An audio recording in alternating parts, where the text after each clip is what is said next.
Alright, this is part 3. Hopefully this will be close to being done then. When we left off on part 2, we were talking about rangeland and wildlife. Remember, rangeland and wildlife is dealing with class 5 through 8 land.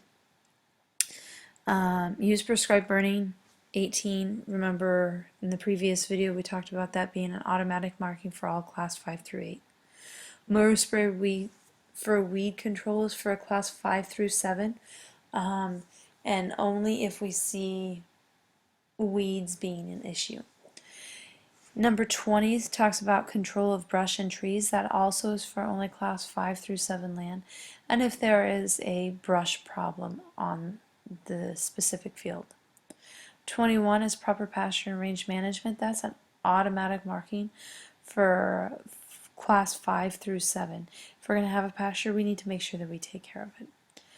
Box number 22 says establish recommended grasses and legumes. That's for if there's any bare ground, we see nothing but dirt, we need to make sure that we establish the recommended grasses. Number 23, we're going to defer grazing until cover is adequate. If we mark 22, then we need to make sure that we mark 23. If we're going to establish it, we need to take time to let it grow before something starts eating at it. Number 24 says graze utilize up to 60% of the total forage protection. That's if we have a nice, lush green pasture. We just need to make sure that we keep grazing it to utilize it. If you mark 24, you will not mark 23. You can't graze the property and defer grazing at the same time. That doesn't make any sense. Number 25 is for class 5 through 7 land. Classes 6 and 7. It's not a class 5 problem because class 5 is going to be a nearly level land, and it's not going to have hardly any gullies. That's just not what a nearly level land is made up of. So a class 6 through 7, which happens to be steep and very steep hillsides, we're going to control those gullies. Number 26, you're going to enhance wildlife, habitat, and recreation if you marked a class 8 land. Section D. In order to fill out Section D, you have to know some memorization of facts, and it's going to go hand in hand with the bottom of the field notes information. Number 27 says pH soil amendments. It's important that we have the proper pH for the soil.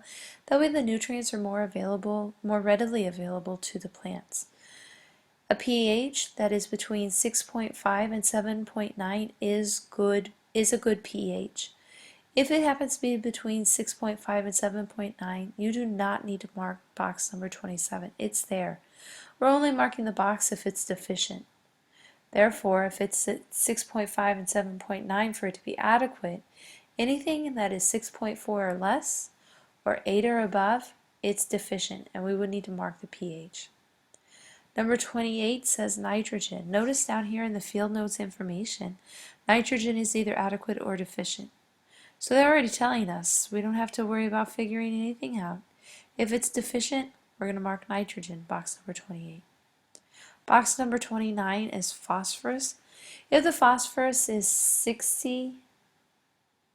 59 or below, you're going to go ahead and mark it as being deficient. It needs to be treated. If it is 60 or above, you're going to keep it right where it's at. Don't worry about marking it. On potassium, if the number is 249 or below, you're going to treat the land for potassium. But if it's 250 or above, you don't need to worry about it. Spend your money elsewhere. Box number 31 is for fertilizer or soil amendments not needed. If you do not mark box 27 through 30, you need to make sure you mark box 31. There has to be at least one marked box in this section. There can be more, but there has to be at least one. So you'll get 4 scorecards that look like this where there's a single entry. You'll also have a 5th card right here that signifies all 4 fields on one card. You're going to utilize this card as you go through the contest. Before you hand in your cards, make sure you copy over the information to this card, making sure that you're in the proper field, whether it be field 1, field 2, field 3, or field 4. This card will be handed back to me as you get on the bus. And that's it for the scorecard. Now we do have the opportunity to use the capability chart.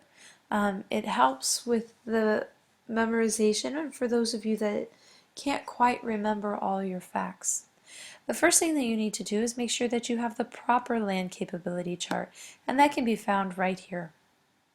Notice it says South Central land judging areas. That's because that's where we're at.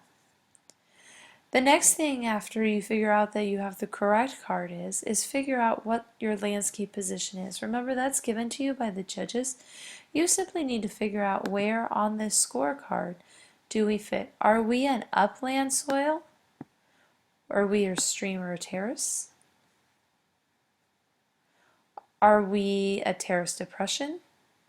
Are we a floodplain or a sandhill meadow? After we figure out where we are in landscape position, we're going to figure out what our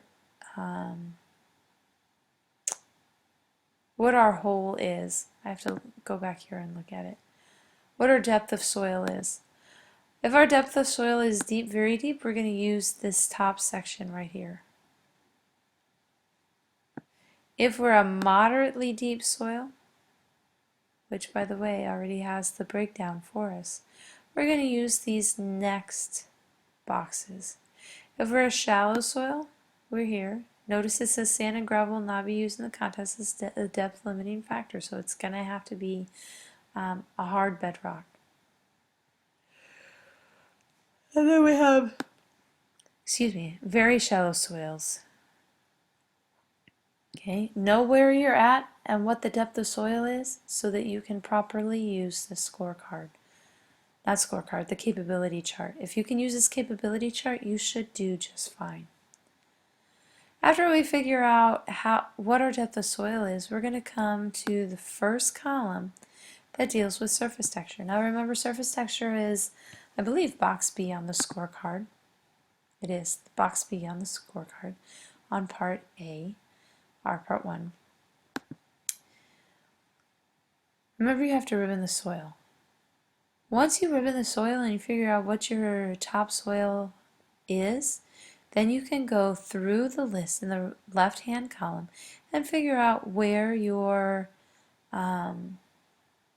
soil should fit.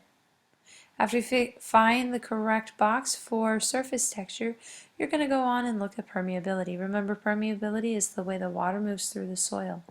It is also part C, section C of part 1 on your scorecard.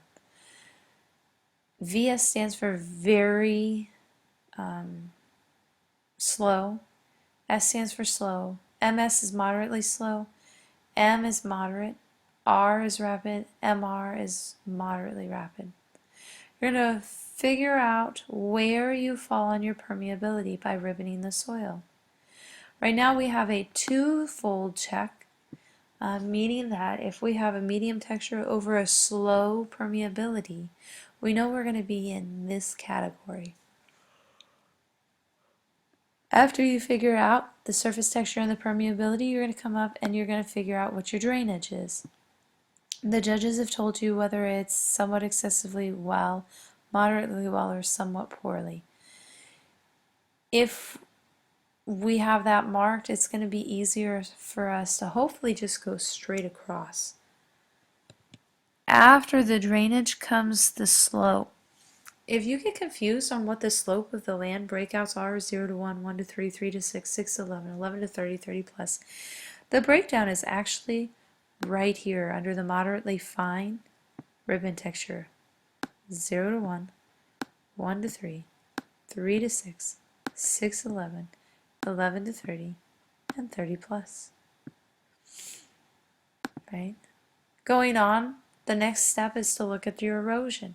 Did you mark it as none to slight, moderate, severe, very severe?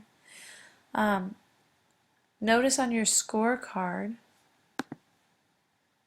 we have 1 is not a slight, 2 is moderate, 3 is severe, 4 is very severe. We don't have that opportunity to use that here, but it comes in numbers. So 1 is, 1 correlates with 1 over here in box section F. After we figure out what our slope is, we can keep our erosion is, we can keep going to the right, and notice that it tells us that our land class needs to be in a 2 of where I'm at right now. If we had less of a slope, we could be a land class 1. Even though this says land class 2 with a star, the asterisk comes down and says class 1 is only in the following counties: Polk, York, Fillmore, Thayer, Hamilton, Clay, and Nuckolls. Lucky for you, you happen to be in Hamilton County. So if it's a class 2 land here, you erase the 2 and make it a 1.